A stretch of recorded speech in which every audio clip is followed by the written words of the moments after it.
Romanos 8 fala de Filipe, um servo de Deus, e o Espírito direciona ele a se encontrar com um eunuco, com um escravo, com a rainha da Etiópia. Esse escravo era castrado, a Bíblia não fala o nome dele, mas fala da sua condição. Era, além de escravo, era castrado. Então era limitado, não podia ser fértil. Mas Deus proporciona o encontro desses homens. Um servo de Deus com um pecador que não conhecia a palavra. Filipe andando, o Espírito Santo fala para ele quando o eunuco, gentil, de outra nação, a qual os judeus, na sua mentalidade, não deveria ser como um cristão, não deveria ser aceito sendo filho de Deus, estava voltando da festa em Jerusalém, mas era alguém que celebrava a Deus, esse eunuco, esse escravo. E o Espírito Santo fala para Filipe: achega-te ao carro, e ele encosta perto daquele carro, daquela carruagem onde estava o eunuco. E ele estava lendo Isaías 53, e Filipe pergunta para ele: entendes tu o que lês? E ele fala: como eu posso entender se alguém não me ensinar? E ele pediu, ele suplicou para que Filipe subisse à carruagem e que explicasse para ele aquela passagem que ele estava lendo, porque ele não sabia se estava falando que a ovelha era o próprio profeta ou se era outra pessoa que tinha sido levado como ovelha, e era muda. E ele, naquele momento, Filipe explica e dá a revelação ao eunuco que ali era o Cristo, era o Senhor dos Senhores, que seria entregue à morte e seria servo.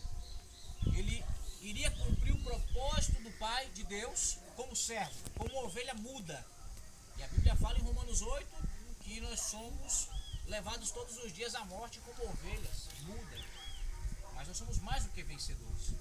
Mas, ao terminar a pregação, o Filipe, na carruagem com aquele eunuco, com aquele escravo, aquele homem que, por algum motivo, pela até a própria questão da escravidão, era castrado, perguntou a Filipe: o que é necessário para me batizar? Está aí a água, está aí a lagoa, está aí o rio, está aí a água. O que é que me importa? O que é que me impede que eu seja batizado?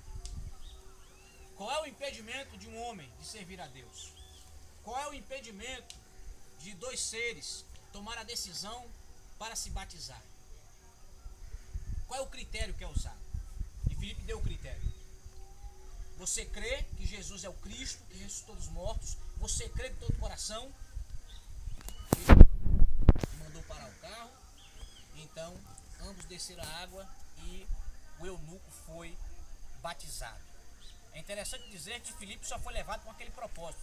É interessante que Filipe estava pregando em Samaria, e havia muita gente que creu em Jesus por conta da pregação de Filipe, mas ele foi levado ao deserto para pregar para uma alma, uma vida. Deus direcionou Filipe para pregar para uma vida. E ao se converter, ao tomar a decisão por Cristo, ao ser batizado, Filipe imediatamente é arrebatado em espírito e é levado para outro lugar, para Azoto. E o eunuco segue a sua caminhada de volta para a sua terra natal, para a Etiópia. Muitos livros de história contam que este homem é o responsável pela primeira pregação na África. Pregação do Evangelho na África. O etíope, o eunuco, o escravo que nós vemos aqui. Todos nós, um dia, éramos escravos dos nossos pecados, escravizados, castrados, eunucos, não produzia nada, não é fértil, não era fértil. E um dia Cristo, em algum momento de nossas vidas, e de alguns vão chegar esse momento, se não já chegou, de se encontrar com o Senhor, de ter a convicção, a certeza do caminho a seguir é o de Cristo, e tomaram a decisão e chegaram a perguntar o que é necessário. Esta é a pergunta: o que é necessário fazer? E a resposta sempre vai ser a mesma: creia. Os convites são feitos: vinde a mim, quem está cansado, sobrecarregado, e a promessa é de alívio, é de conforto, é é de consolo, é de aconchego, é de restauração, é de mudança, é de vida nova, é de transformação. Erlândio, Adailton, uma grande oportunidade é vos dada para vocês nesse momento. Falava há poucos instantes para vocês. Assim como o eunuco conheceu a Cristo através daquela pregação, tomou a decisão instantaneamente. Ele não demorou 9 meses, cada um. Foi instantâneo. O que é necessário? Eu quero esse caminho. E então ele voltou para o seu lugar. Como a samaritana, como o gadareno, que um dia escravizado pelos demônios, encontrou com Jesus, foi liberto, conheceu o Cristo, quis entrar no barco com Jesus. Jesus falou: não, volte para os seus e conte o que o Senhor vos fez. E ele foi, e de um ex-endemoniado, um homem que não passou por escola nenhuma, não fez curso nenhum, não dirigiu nenhuma denominação, aquele homem virou um missionário. Pregou em 10 cidades.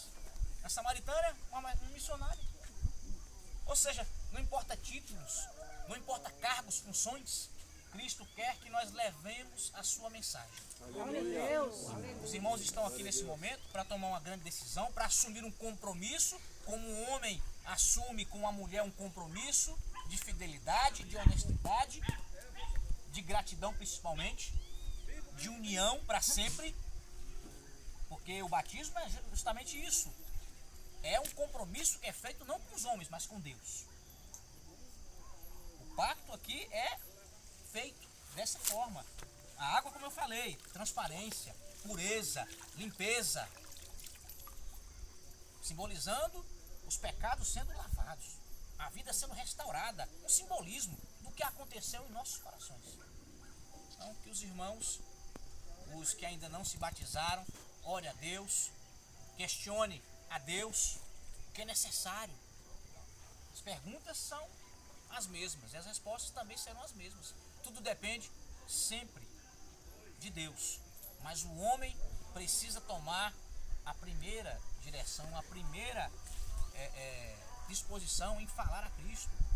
Cristo espera de nós uma renúncia, gratidão a Deus, principalmente gratidão da onde Ele nos tirou, da onde o irmão estava e aonde o irmão veio.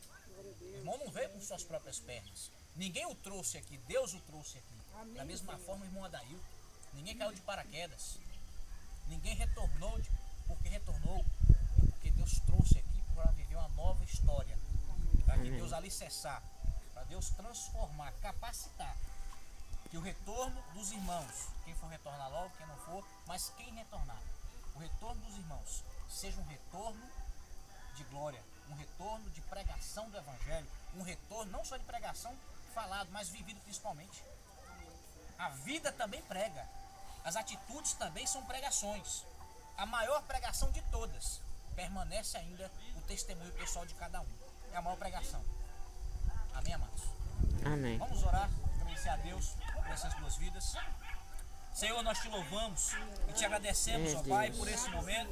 Somos gratos, meu Pai, pela decisão de Adailton e de Erlândio, que nesse momento, ó Pai, eles se dispõem a não somente entregar a vida deles ao Senhor, mas também de caminhar com o Senhor e ser servos do Senhor até o Senhor chamareis, ó Pai. Que o Senhor venha fortalecê-los, que o Senhor venha a cada dia capacitá-los com a Tua palavra, com a Tua presença, que eles sejam fortalecidos diante das batalhas, que a cada dia, Senhor, eles venham crescer na graça e no conhecimento do Senhor. Nós te louvamos por esse momento, te agradecemos, ó Pai, por essa oportunidade que o Senhor tem nos dado de estar aqui reunidos com os irmãos. Fortalece os demais, fortalece a CTPG, concede graça a cada um de nós, ó Pai. É isso que nós te pedimos nesse dia, em nome de Jesus.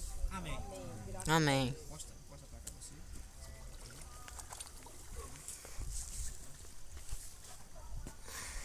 Vira cá pra funcionar. Tá filmando? Pode filmar.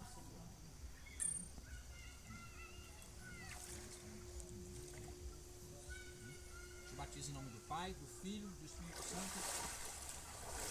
Amém. Aleluia. Amém. Oh, glória. Aleluia.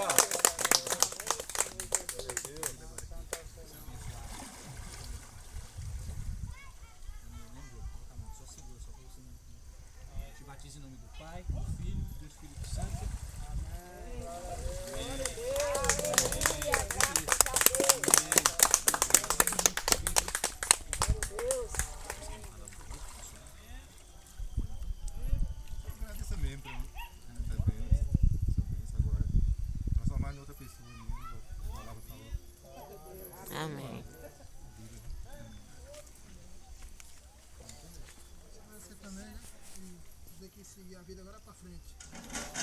Outra pessoa. Amém, graças a Deus. Aleluia. Você tirar foto? Tirou já, né? Tô filmando. Amém.